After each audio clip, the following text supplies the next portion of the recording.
വൃക്ഷസങ്കല്പത്തിൽ ശരീരവും യോഗഭാവത്തിൽ ധ്യാനലീനനായ ഭഗവാന്റെ ശിരസ്സും. ഗുരുവായൂർ ക്ഷേത്രത്തിൻ്റെ തെക്കേ നടയിലാണ് മരപ്രഭു എന്ന ഈ അത്ഭുത പ്രതിമയുള്ളത്. ലോകത്തിലെ തന്നെ ഏറ്റവും വലിയ കളിമൺ ശില്പമാണിത്. 1995 ജൂൺ 24 ഈ പ്രതിമ ഇവിടെ സ്ഥാപിച്ചത്.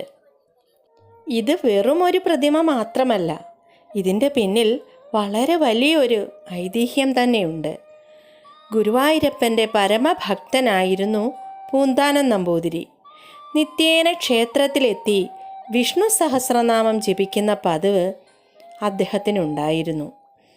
ഉഷപൂജ കഴിഞ്ഞ് നട തുറന്ന നേരം നാലമ്പലത്തിൻ്റെ കിഴക്കേ ചുമരിനോട് ചേർന്നിരുന്ന് പൂന്താനം വിഷ്ണു സഹസ്രനാമം ജപിക്കുകയായിരുന്നു.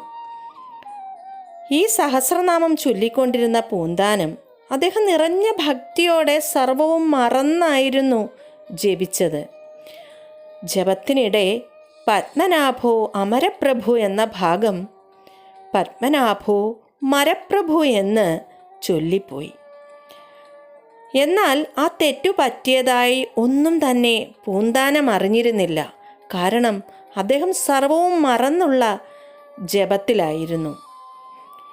എന്നാലോ പൂന്താനം ഇതൊക്കെ ചൊല്ലുന്നത് കേട്ട് ആ സമയത്ത് അവിടെ ഉണ്ടായിരുന്നത് മേൽപ്പത്തൂർ നാരായണ ഭട്ടതിരിപ്പാട് ഉൾപ്പെടുന്ന കുറേയേറെ പണ്ഡിതന്മാരായിരുന്നു.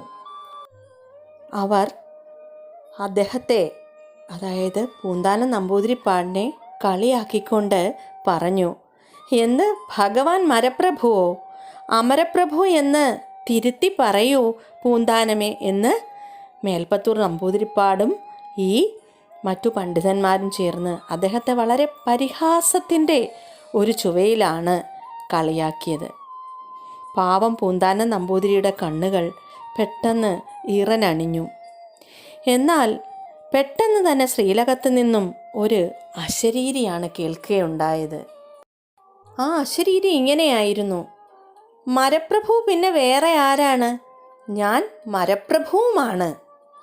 അതോടെ മേൽപ്പത്തൂരിൻ്റെയും മറ്റു പണ്ഡിതന്മാരുടെയും പത്തി താഴ്ന്നു. ഇതിൻ്റെ ഓർമ്മയ്ക്കായാണ് മരപ്രഭു തെക്കേ നടയിൽ സ്ഥാപിച്ചിട്ടുള്ളത്. ഭക്തൻ്റെ കണ്ണ് നിറഞ്ഞാൽ മരപ്രഭു മാത്രമല്ല, അവൻ സങ്കല്പിക്കുന്ന എന്തുമാകും നമ്മുടെ സാക്ഷാൽ ഗുരുവായൂരപ്പൻ